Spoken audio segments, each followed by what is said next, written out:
and we look at what it takes to believe, that you would speak to our hearts. Lord, that if there's somebody here today that hasn't taken that step of faith and put their trust in you, believing what we just sang about, Lord, that today would be the day that that choice would be made, that they would nail it to the cross and give it to you. The Lord, that you would come into their lives and change them forevermore. Lord, even for those of us that have been walking with you a long time, I pray that today you would speak to our hearts, that you would challenge us to move out and beyond where we are. You're calling us to a new ministry. And I pray that you would just go before us and challenge us constantly to not just be comfortable doing what we've always been doing. Lord, I praise you. And I just pray that you would have your way this morning in this service. In your name we pray. Amen. You may be seated.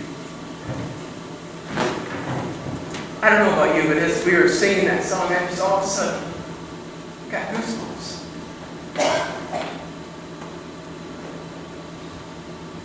I know God's at work. He's working in my life, challenging me way beyond I've ever been challenged before. But it comes back to that question. Do we really believe? Do we really believe? I got a story for you. I don't know if you believe it or not. It's about my grandfather, Grandpa Bergen. He was, I believe he was a sergeant in World War II. And he was in the motor pool, or whatever it was called. My grandpa was a mechanic. Came out of World War II and opened his own garage, and that's where he made his living.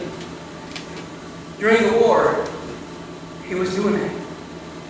And one day, he was working with another guy, and so the story goes, a Jeep fell, pinning the guy underneath the Jeep. And my grandpa came up to the front end of that Jeep and picked it up, and the guy crawled out from underneath it. A couple days later, some of the other guys on base, they couldn't believe that my grandpa was able to pick that Jeep up. And 3 very big men, muscular guys, came in and they tried to pick that Jeep up and they couldn't do it. Kind of hard to believe, isn't it? But you see, there's a couple things that are at play in that situation. One is, first of all, God. God was with my grandpa at that time. But when we are faced with something that is way beyond what we can do, God gives us this extra shot of adrenaline that makes us do things that it's not normal. Now here's the second part of that story that kind of is even a little more out there. Grandpa came home from the war, and he opened a garage in Howell, Michigan. And at that time, Volkswagens were just starting to become popular in the United States. Howell's not very far from Detroit. Nobody wanted to work on Volkswagens. So, Grandpa made a business working on Volkswagens. So the story goes, at some point he was working with another guy, and the Volkswagen fell.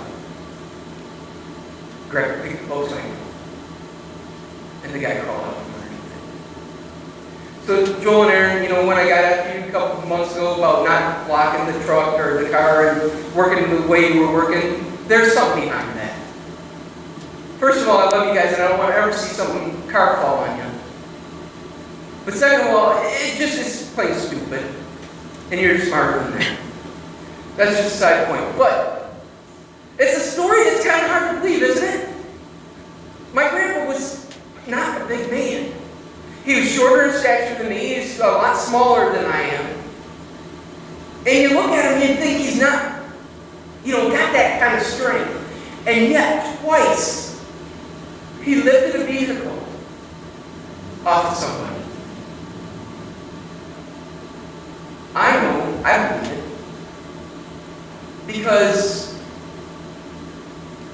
it wasn't just Grandpa making up the story. There were other people there to testify to it. When we think about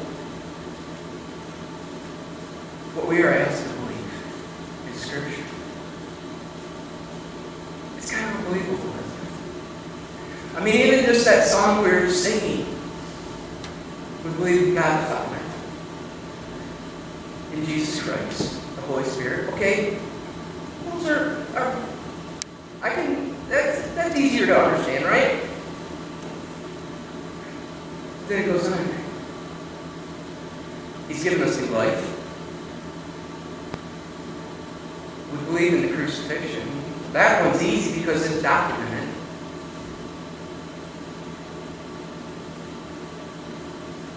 We believe that he conquered death. We believe in the resurrection.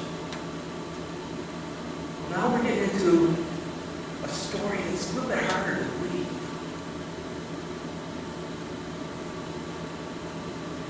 But it's our job.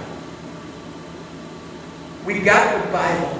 We can research it. There's other books outside of the Bible that document these very same things.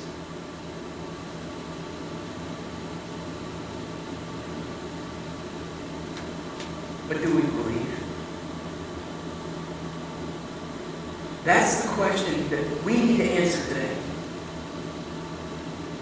Do we really believe in what Scripture tells us? Do we really believe that Christ came from heaven to earth and lived and died for us?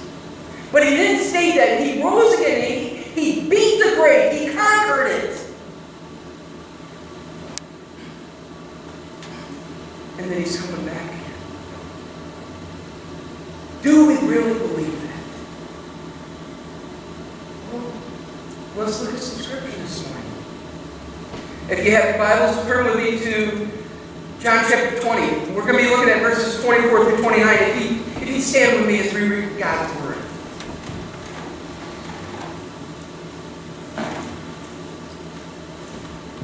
Now Thomas, one of the 12, was not with the disciples when Jesus came. So the other disciples told him, "We have seen the Lord." The story a little bit harder to believe. But he said to them, "Unless I see the nail marks in his hands, and put my fingers where the nails were, and put my hand into his side, I will not." A week later, his disciples were in the house again, and Thomas was with them, and though the doors were locked, Jesus came and stood among them and said, "Peace be with you." Then he said to Thomas, "Put your finger here. See my hands? Reach out your hand and put it into my side. Stop doubting and believe." Thomas said to him, "My Lord and my God." Then Jesus told him, "Because you have seen me, you have believed. Blessed are those who have not seen, and yet they believe." Lord, I pray that as we look at this, your word, written down, that we might understand who you are, and Lord, understand how a lot of times we're not unlike Thomas. And we have a hard time believing the story. Lord, I pray that today you would make it clear that this isn't just some story told by somebody that's unreliable, but that this is your story, told by reliable sources. And Lord, that we might believe. Lord, I pray that you would just get a hold of our hearts today, shake us to the very core of who we are. Lord, change us into what you want us to be. Lord, we love you and we praise you today. In your name we pray. Amen. You may be seated. See, Thomas, he didn't see it. And so when the other disciples are telling him the story, he found it a little bit hard to believe. I think really if most of us were honest with ourselves, we can relate to that. I'm sure we've all heard some story that, it's just a little bit too hard to believe. But today, this isn't just some story. This is a story about Christ and His death and His resurrection and the fact that, yes, He is coming again to take all of those who believe to spend eternity with Him. Do we believe? Thomas, he's been dubbed as Doubting Thomas for, yes, he said he doubted it. But let's take a step back. If we jump back into Luke chapter 24, we read these very words. While they were still talking about this, Jesus Himself stood among them and said to them, "Peace be with you." They were startled and frightened, thinking that they saw a ghost. He said to them, "Why are you troubled? Why do doubts rise in your minds? Look at my hands and my feet. It is I, myself. Touch me and see. A ghost does not have flesh and bones, as you see I have." When He had said this, He showed them His hands and feet. And while they still did not believe it, because of joy, He asked them, "Do you have anything to eat?" They gave Him a piece of broiled fish, and He took and He ate in their presence. And He said to them, "This is what I told you while I was still with you. Everything must be fulfilled that is written about me in the law of Moses, the prophets, and the Psalms." Then He opened their minds so they could understand the Scriptures. Okay, so here we have Thomas. He wasn't there, right? He wasn't in that very first group that saw Jesus, and he's questioning it. He doesn't quite understand how this could all be. But I think, really, if we look at this scripture here, those disciples that were with Him had maybe even less faith than Thomas. Because they saw Him in His presence, and in their presence, and they touched Him, and they still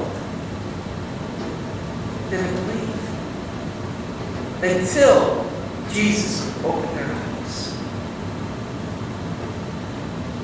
I think that also speaks to the fact that we can't do it on our own.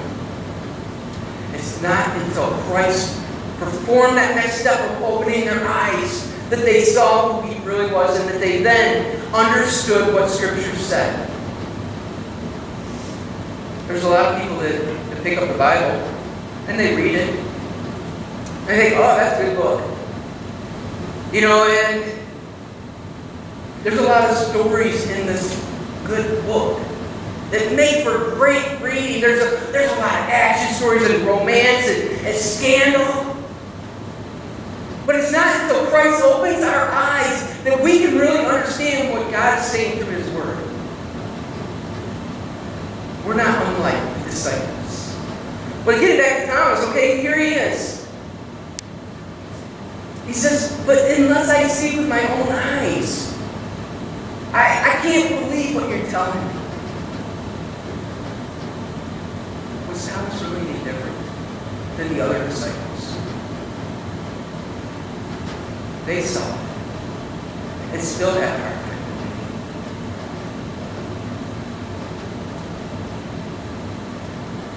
Thomas, he didn't conceal his doubt. He voiced it. "Hey, I don't get this. I don't understand what you're telling me."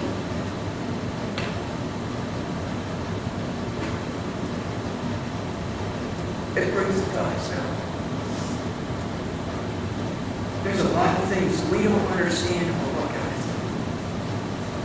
There's a lot of things that we just don't get. And some of that, it starts to lead into doubt. And sometimes that doubt is brought on because of external pressures. Whether it be that we're struggling in a marriage or a relationship that has been going great, and all of a sudden it's on the rocks. And that the devil just grabs a hold of that. And he starts to wiggle his way in and plant doubt. Or maybe we're struggling with a job. And we can't stand where we're working. We can't seem to get out of it. Or if it's a financial issue, or trying to sell a house, there's so many external pressures that the devil uses those to help insert doubt. Oh, you God doesn't know. If God really loved you, you wouldn't be struggling this way. If God really wanted you to go that direction, He'd make it easy for you. If God really, you see, it's a tool that the devil's trying to use to separate us from God. Doubt. But then, as we read down in Scripture, in verses 26 and 27, we see Christ enter into the picture with us. And there's some things that I want us to all be very clear on what Christ does not do when He's talking to us. Christ does not say to Thomas, "You wicked man."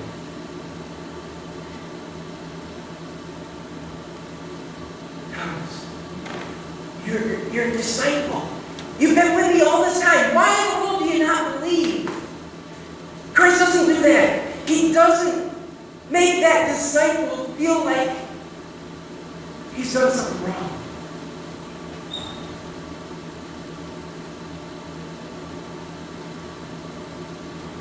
And if today you've been walking with the Lord, and something has happened in your life that you're struggling, and you feel like that you're having these doubts come up, and these different things are playing, and all of a sudden you feel like God's criticizing you or belittling you.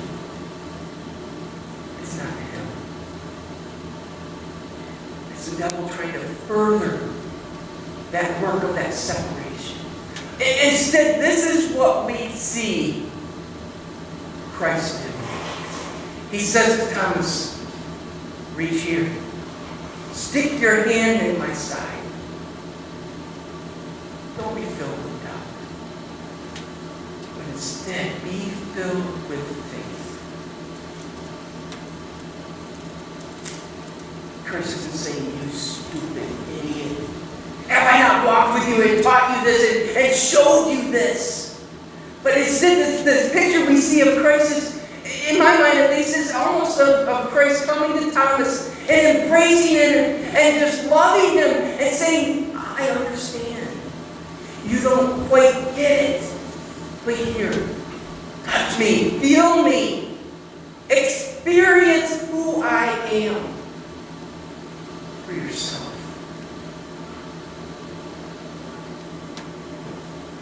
Maybe today,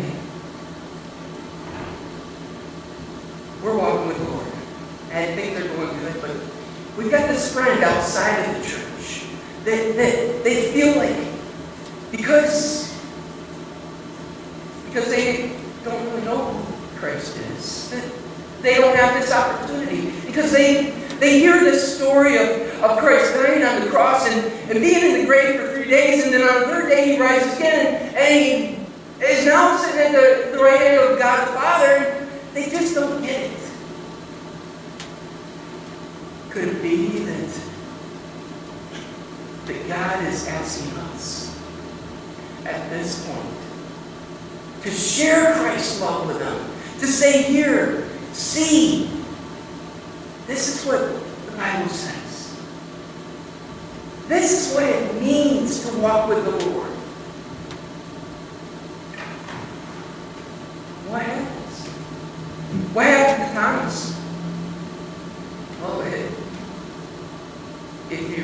Bible, and not a whole lot is said. Not a whole lot is said about Thomas afterwards. But through some other documentation that has been recorded, and some of it is kind of sketchy, and so they call it a myth or whatever, but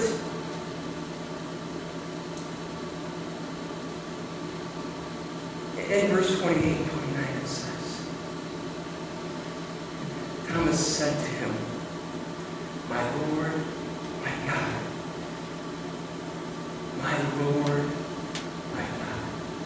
You see, there's a change in Thomas's attitude and the way he's embracing this whole thing. And the legend kind of goes like this, that the disciples, they all kind of sat down after Christ came back, and they divvied up the known world as to who was going to go where to minister to that portion of the world. And Thomas drew the lots for India. And Thomas said, "Oh, I can't go there. I don't know anything about India."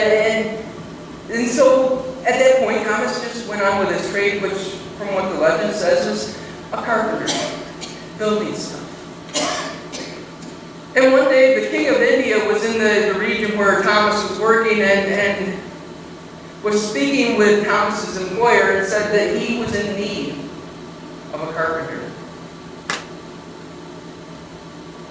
And so Thomas was sold to the king of India. And as I read that, I kind of chuckled to myself, because if God's got a plan for us, somehow that plan's going to get worked out. Sometimes we go willingly.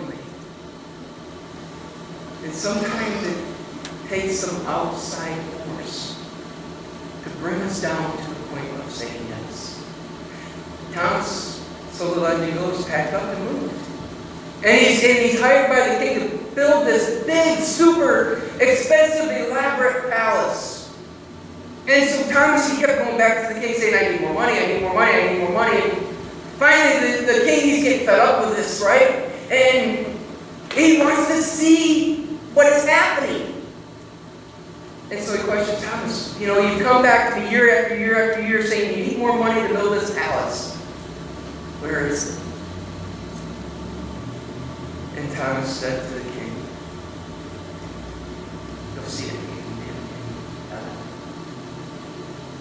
All the money that the king had been giving Thomas to build this palace, Thomas had been using for ministry. But it kind of made me think, what would happen? What would happen in our community if we were more filled, the church was more filled with people who were dead to self and sold out to Christ? My God, my Lord, what could happen if we set all of our selfish desires down the back burner and focus solely on what God was asking us to do, and going that direction wholeheartedly?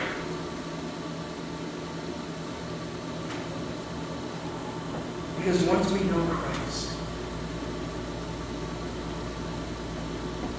if we really accepted Him and are letting Him be Lord of our life, we are a changed person. We're no longer that self-serving person looking out for my own desires. But we're focused on what Christ wants.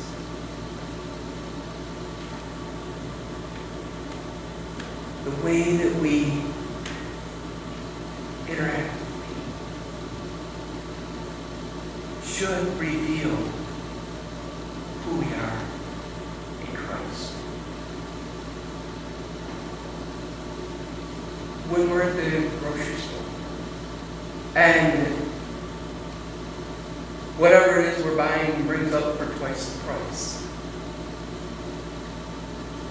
how do we respond to that catch? Do we get belligerent with them and just belittle them and make a big scene? Or do we go about it the right way? You go ahead, go up to the service desk, and you explain the problem, and it's taken care of. How do we respond when somebody cuts us off in traffic?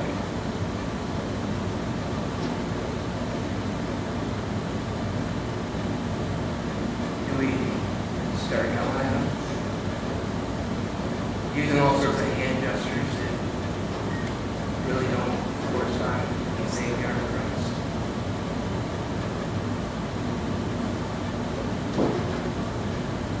What about what we say to people on Facebook? You know, I'm not going to say whatever. Does it say who we are in Christ? The actions that we are using.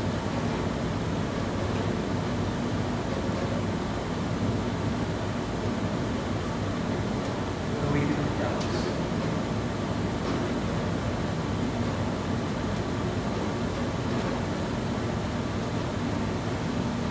If you've spent any time in Scripture, you know that it's filled with stories of people who have questioned Him. I was just reading this morning in Psalms, and how, I think it was Psalm 43 and 44, how David goes from praising who God is to questioning who God is. Or why is he doing what God's asking him to do, but yet it seems like he's failing and his enemies are thriving. What do we do with our doubts? I want to encourage you. Think of the Lord. He's not going to be appalled because you're questioning something. But instead, what he's going to do, he's going to wrap his arms around you and say, here, look at my hands. Stick your hand in my side. There's times where we won't have this.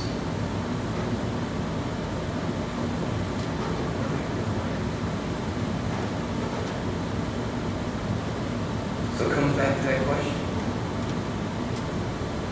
The story says the tomb is empty. Do we believe? Do we really believe?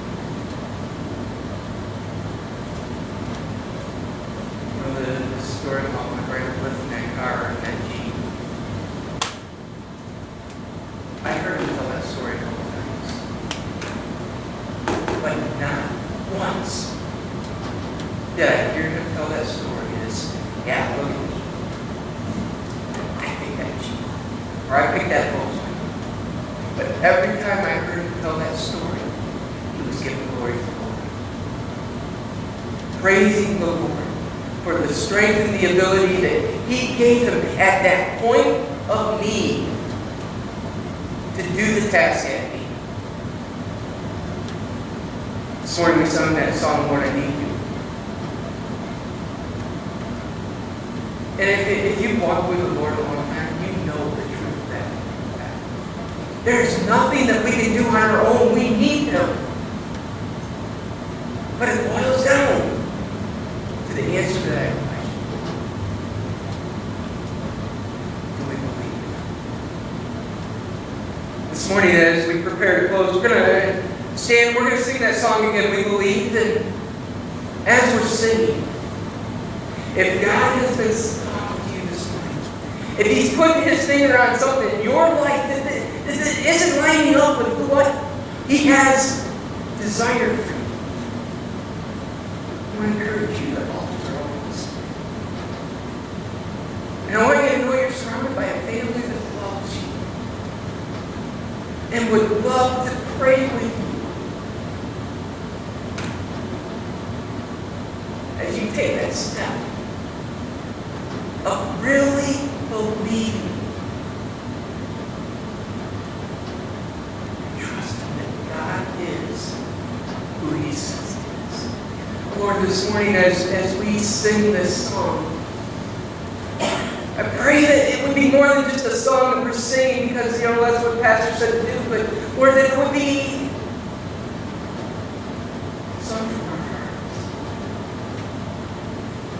And Lord, if there is somebody here that is on the sidelines just kind of watching it all happen, and that today would be the day that they make that step of faith.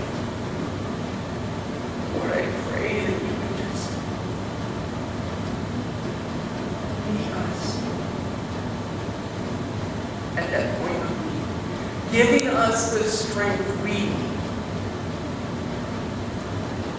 to do that task. And the glory will be yours. Stand.